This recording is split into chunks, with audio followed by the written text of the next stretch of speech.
Purposely. Your life, God's purpose. Listen at purposely.com. When I was growing up in Sunday school, we used to sing a song that went, I just want to be a sheep. I just want to be a sheep. Pray the Lord my soul to keep. I just want to be a sheep. Then you would add the line, I don't want to be a Pharisee. I don't want to be a Pharisee because they're not fair, you see. I just want to be a sheep. There were other lines about Sadducees. They're so sad, you see. And hypocrites because they're not hip with it. I know, super cheesy. But this song led me to believe that Pharisees and Sadducees were about the same. They were actually very different. And also that there were people in the Bible who were opposed to Jesus and taught very differently from him. The Pharisees were a religious party, kind of like a political party, only instead of focusing on politics, they were a group of people who shared the same school of thought approaching religion, particularly Judaism among, obviously, this group of people. They were respected leaders among the Jewish people, mainly in the synagogues, and their name comes from an Aramaic word meaning separate. They held strictly to the Torah or Judaic law. They studied it, they knew it backwards and forwards, and they lived it with strict adherence. They also bumped heads with Jesus. They questioned him, and at the end of the day, they planned for his execution. Why did they hate him so much? R.C. Sproul gives a few reasons. First of all, jealousy, that he was so loved and followed by the people who would have felt judged in the presence of the Pharisees, even though most of the people respected the Pharisees, paid attention to them, listened to them. They actually really loved Jesus and loved hearing from him. They also hated Jesus because of exposure. Jesus called them out on their hypocrisy. They accepted adoration, but they compromised personally. And finally, they hated him because of fear. Jesus reduced their authority and had the potential to start a revolution where they were at an uneasy truce with Rome. On the Ligonier Ministries website, Jerry Bridges points out that the essential problem lay in their different understanding of the nature of God. For the Pharisees, God is primarily one who makes demands. For them, the scriptures of the Old Testament were a set of rules that must be kept at all costs.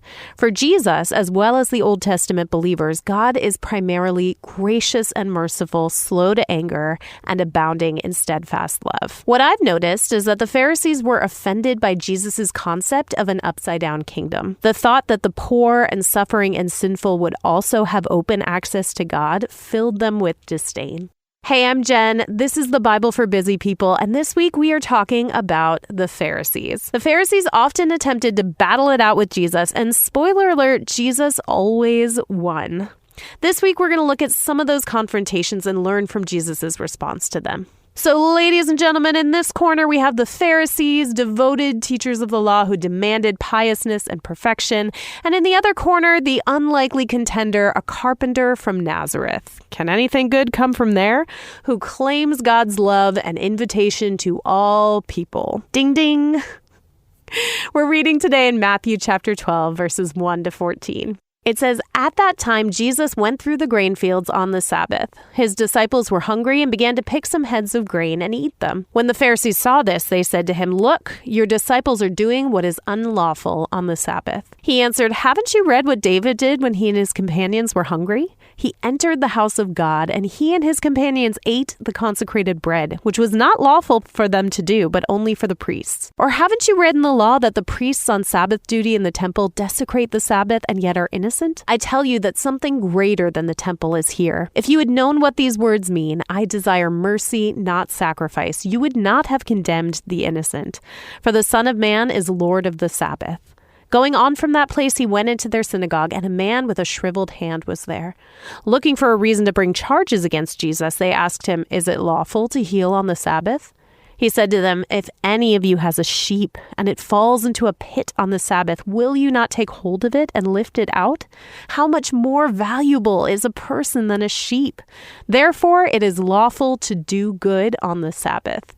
Then he said to the man, Stretch out your hand. So he stretched it out, and it was completely restored, just as sound as the other. But the Pharisees went out and plotted how they might kill Jesus. So did Jesus and the disciples break the Sabbath? No, not according to Deuteronomy. Those traveling through were allowed to glean a small meal from a field. Moreover, the Pharisees had actually added meticulous rules to the Sabbath law to make practicing the Sabbath even harder. For example, according to the Enduring Word commentary, people were not allowed to tie knots on the Sabbath, except a woman could tie a knot in her girdle, which was more like a belt or a sash around the waist. So, if a bucket of water had to be raised from a well for some reason, although you probably weren't allowed to draw water, so it must have been extenuating circumstances, you could not tie a knot to the bucket, but a woman could tie her girdle to the bucket. It makes your head spin. Jesus referred to rules in the Torah that allowed for space in the Sabbath, allowed by God to feed the people. Then Jesus made the audacious statement that he was even greater than the temple, and so had the authority to allow for that same space. I desire mercy, not sacrifice. What matters to God is not strict adherence to the rules, but taking care of his people. This was a lesson that the Pharisees desperately needed. And by the way, the scripture that he references, I desire mercy, not sacrifice, is in Hosea 6, verse 6. And then something similar happens, a question of right or wrong on the Sabbath. Was it okay to heal on the Sabbath? Jesus noted that it was acceptable to help an animal in need, all the more a person who was suffering. Here's an interesting point. Jesus fed thousands of people by miracle, but he had his disciples pick grain for their lunch. Couldn't he have just miraculously fed them and avoided all of this? I really think it had to happen this way, in this order, to get the people prepared for the healing on the Sabbath, which is an even greater lesson for the Pharisees. Jesus invites us to question our rote, even mindless religious rituals. He asks us to engage our hearts with God instead of just following the rules. And he challenges us to be disrupted from our customs in order to meet needs and show mercy. How can we be disrupted in our routines today? Maybe we can pray to have our eyes open to the needs around us. I'll leave you with that thought, and we will chat again tomorrow. If you are listening to this podcast, I'm going to assume two things about you. First of all, that you're a busy person. And second, that you are in need of a restful break. Cannon Beach Conference Center is the place for a beautiful coastal retreat. Whether it's one of their enriching conferences or your own church or ministry event. You can find out more at 800-745-1546 or visit cbcc.net. Thank you to Cannon Beach Conference Center for sponsoring the Bible for Busy People. Thank you for listening to The Bible for Busy People.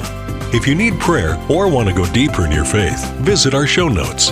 Will you take a moment to share with a friend and leave a review? It helps the Bible get into even more people's minds and hearts. Find more podcasts that will recharge you at purposely.com.